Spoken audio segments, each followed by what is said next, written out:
The screen of my iPhone lit up with a number I hadn't seen in 2 years. My hands trembled slightly as I stared at it, memories flooding back of that devastating night when everything fell apart. Mark's name flashed insistently, demanding attention just like he always had. I let it ring 4 times before answering. Hello? My voice was steady, calmer than I felt. Sarah? Mark's voice cracked. He sounded different, desperate, broken. Nothing like the confident man who'd walked out on me 2 years ago after gambling away everything we built together. My name is Sarah Mitchell, and at 34, I was listening to my estranged husband cry into the phone after destroying our life savings and abandoning me with crushing debt. The irony wasn't lost on me. I've made a huge mistake, he sobbed. I should never have left. You have to let me explain. I gazed around my office, my real estate office, to be precise, taking in the awards lining the walls, the stack of closing documents on my desk, and smiled. 2 years ago, this conversation would have shattered me. Now it was just another Tuesday afternoon. Sure, Mark, I said, keeping my tone neutral. Let's meet. We can talk about everything. He exhaled sharply, relief evident in his voice. Really? God, Sarah, thank you. I knew you'd understand. You always understood. That's what he counted on. My understanding, my forgiveness, my tendency to see the best in people even when they showed me their worst. It's what had kept me with him through the small lies that became bigger, through the investment opportunities that drained our savings account, through the credit card debt he hid until it was too late. Café Luna, tomorrow at 2. I suggested, naming the coffee shop where he'd first told me about cryptocurrency, his eyes shining with dreams of quick riches. We can discuss everything there. Yes, perfect, he agreed quickly. I'll tell you everything, explain about the crypto market crash, about DeFi Max, and how they premised. Tomorrow, Mark, I cut him off. We can talk about it all tomorrow. After hanging up, I leaned back in my chair, my mind drifting to that night 2 years ago. I'd come home from my job as a middle school math teacher to find Mark pacing our small apartment, his face ashen. It's gone, he'd said, his voice hollow. All of it. DeFi Max. The platform collapsed. They took everything.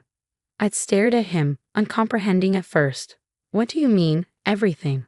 Our savings, the house down payment, the investment accounts, he'd swallowed hard. I thought I could double it. Triple it. The returns they were promising. The room had started spinning as the magnitude of what he was saying hit me. Nearly $200,000. Every penny we'd saved over 8 years of marriage, gone in a crypto scam. But that wasn't even the worst part. There's more, he'd whispered, unable to meet my eyes. I took out some loans, credit cards in our names. I was trying to recover the losses, make it back before you noticed. $50,000 in credit card debt. He forged my signature, opened joint accounts, maxed them out chasing his crypto dreams. And now he was running away, leaving me to deal with the aftermath. I can't face this, he'd said, grabbing his pre-packed bag. I'm sorry, Sarah. I'm so sorry. I'd watched him walk out, too stunned to cry, too numb to stop him. The next day, I'd learned he'd quit his job at the tech startup where he worked. His phone was disconnected. He'd vanished, leaving me with nothing but debt and broken promises. But that night, sitting among the ruins of our life together, something had shifted inside me. I'd always been good with numbers, had always understood the power of compound interest and smart investments. I tried to tell Mark that get-rich-quick schemes never worked. That patient, strategic growth was the key to building wealth. He'd never listened. He wanted fast money, crypto millions, the excitement of high-risk trading. And now here I was at 32, starting over with less than nothing. The next morning, I called in sick to work and started making plans. First, I contacted a lawyer who specialized in debt and divorce cases. Then I called my brother Mike, who'd been in real estate for years. I need a change, I told him. I need to rebuild, and I need to do it my way. Mike had listened, really listened, as I laid out my plan. I'd always helped him with the financial aspects of his real estate deals, understanding market analysis and investment potential. Now I wanted to do it myself. You'd be great at it, he'd said. But what about the teaching job? The benefits, the stability? I'll keep teaching for now, I'd replied. But nights, weekends, I'm going to study for my real estate license. I'm going to learn everything I can about property investment, about building real wealth. And I did.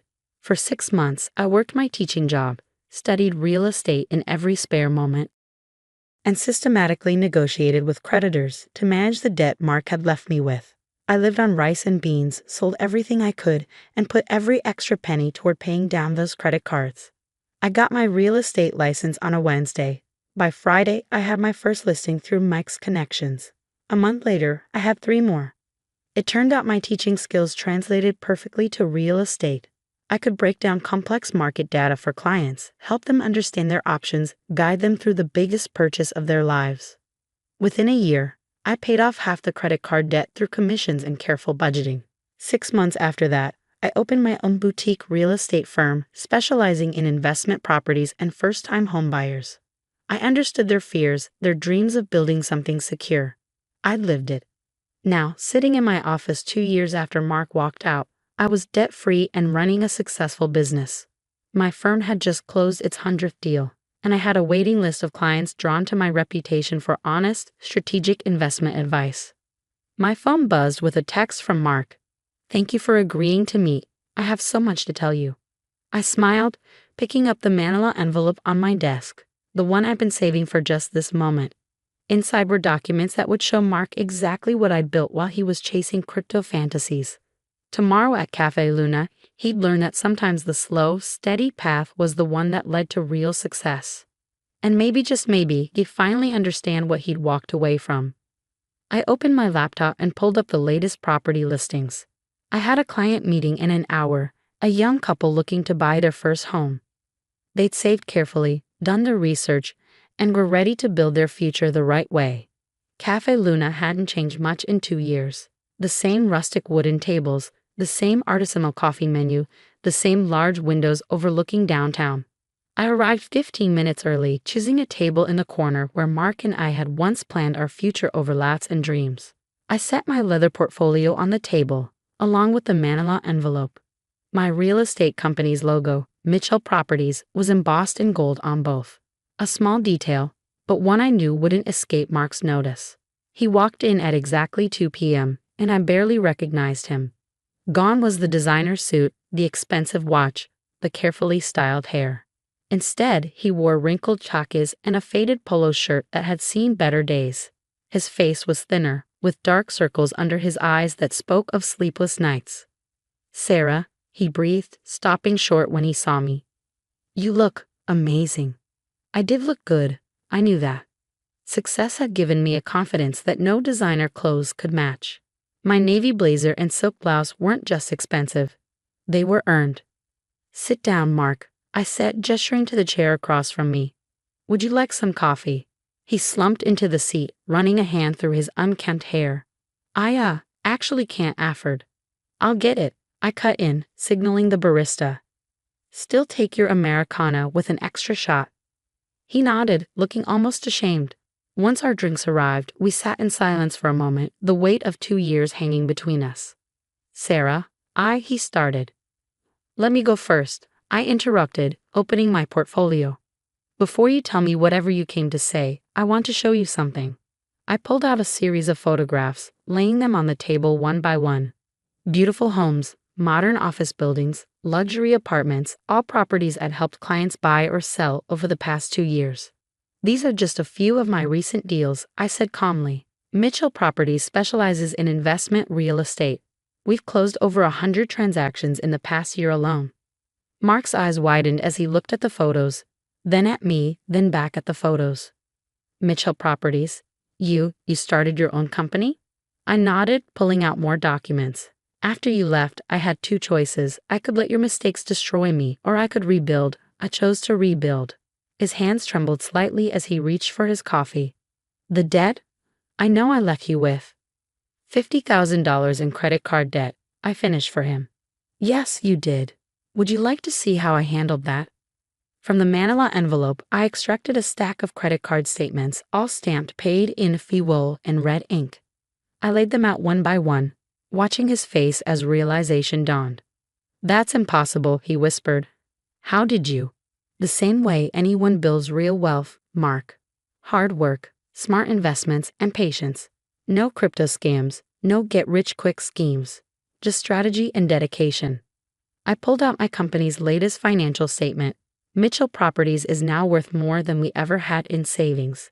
The difference is, this wealth is real. It's built on actual property, actual transactions, actual value. Mark slumped in his chair, his coffee untouched. I don't know what to say. When everything crashed with DeFiMax, I thought, I couldn't face you. I couldn't face anyone. So you ran, I said, my voice steady but cold. You left me to deal with the debt, the creditors, the shame.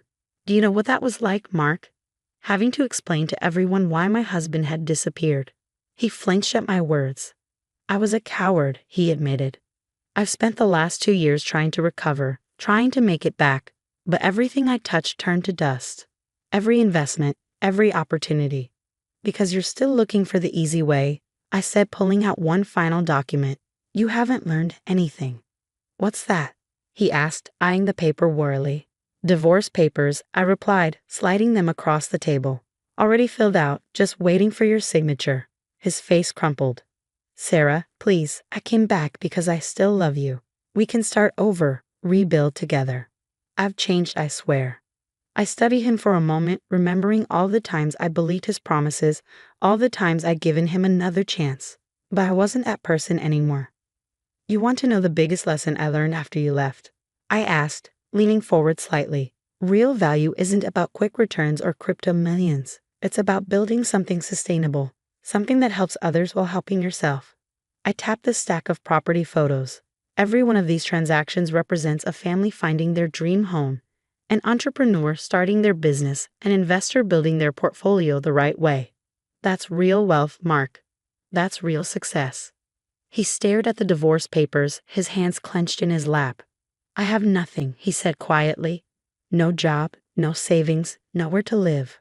I've been staying on friends' couches, barely getting by. I thought if I could just come back. You thought I'd save you, I finished, like I always did before. But I'm not here to rescue you anymore, Mark. I'm here to finally close this chapter of my life and move forward. Mark's hands shook as he reached for the divorce papers, his coffee now cold and forgotten. What if? He swallowed hard.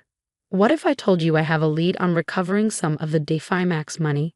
There's this lawyer who specializes in crypto fraud. I held up my hand, stopping him mid-sentence. Are you seriously trying to pitch me another scheme right now? The familiar glint of desperate hope in his eyes told me everything. He hadn't changed at all. He was still looking for the easy way out, still trying to chase phantom riches instead of building something real. It's not a scheme, he insisted, leaning forward. This lawyer, he's already helped other victims recover their investments. We cold. There is no we anymore, Mark. I interrupted, my voice firm. And there's nothing to recover.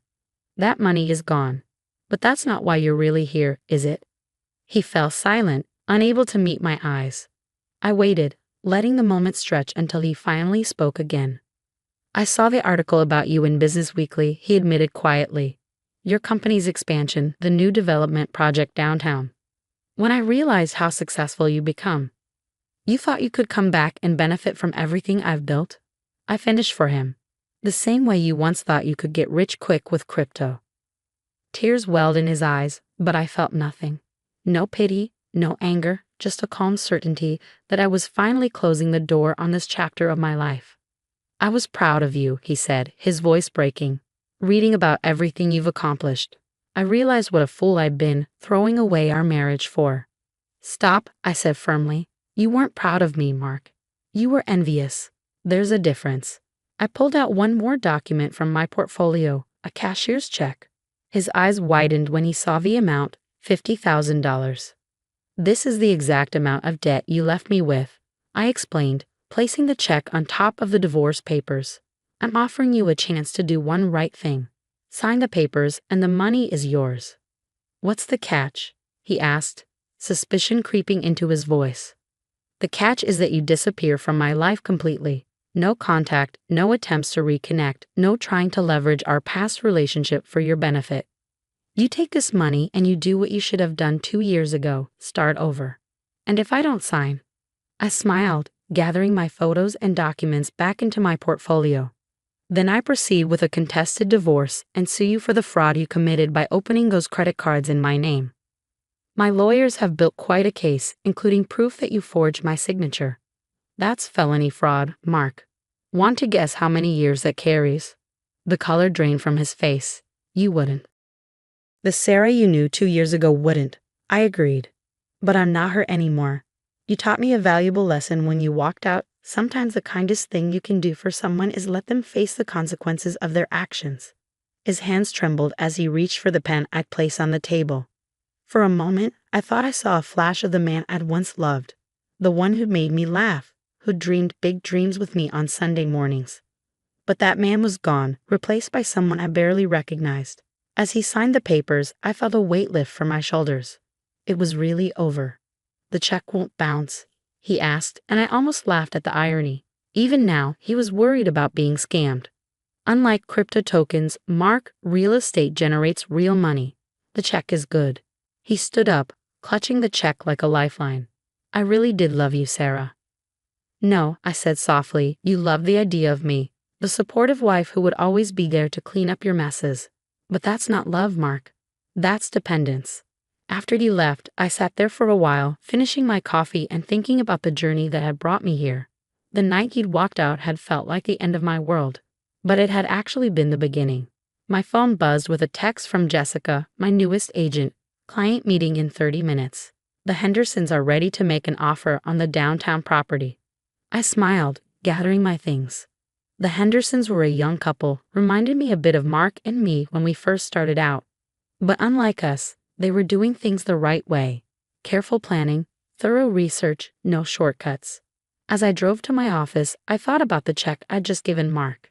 Some might think I was crazy, giving him money after everything he'd done. But I knew it wasn't really about him. It was about me, about finally cutting all ties with my past and moving forward without any loose ends. The next morning, I stood in front of my team at our weekly meeting. 20 ambitious real estate agents, all drawn to my firm's reputation for integrity and smart investment strategies. Remember, I told them, our job isn't just to sell properties. It's to help people build sustainable wealth, to guide them towards smart decisions that will serve them well in the long run. There are no shortcuts to success. But there is a proven path. Later that day, I received a final text from Mark. Thank you. I'm sorry for everything. I didn't respond. Instead, I focused on my computer screen, where I was reviewing plans for our newest project, a mixed-use development that would bring affordable housing and small business spaces to a struggling neighborhood. This was real value, real impact, real success. The manila envelope with the signed divorce papers sat on my desk, ready to be filed. Next to it was a framed copy of the Business Weekly article Mark had mentioned. The headline read, "From Teacher to Real Estate Mogul, How Sarah Mitchell Built a $1 Million Empire from Nothing." But they got it wrong. I hadn't built it from nothing. I'd built it from lessons learned, from hard work, from the ashes of broken dreams and betrayal. And in the end, that made it all the more valuable. I opened my calendar to check my next appointment. Another client meeting, another chance to help someone build their future the right way. This was my legacy now, not the money or the success, but the knowledge that I was helping others avoid the mistakes I'd learned from. The sun was setting over the city skyline, casting a golden glow through my office windows. From up here, I could see several properties I'd helped clients purchase, each one representing a dream realized through patience and persistence. Mark's final text still glowed on my phone screen, but I deleted it without a second thought. Some chapters need to stay closed, some bridges need to stay burned, and some lessons need to stay learned. Besides, I had work to do. Real work, building real value, one property at a time.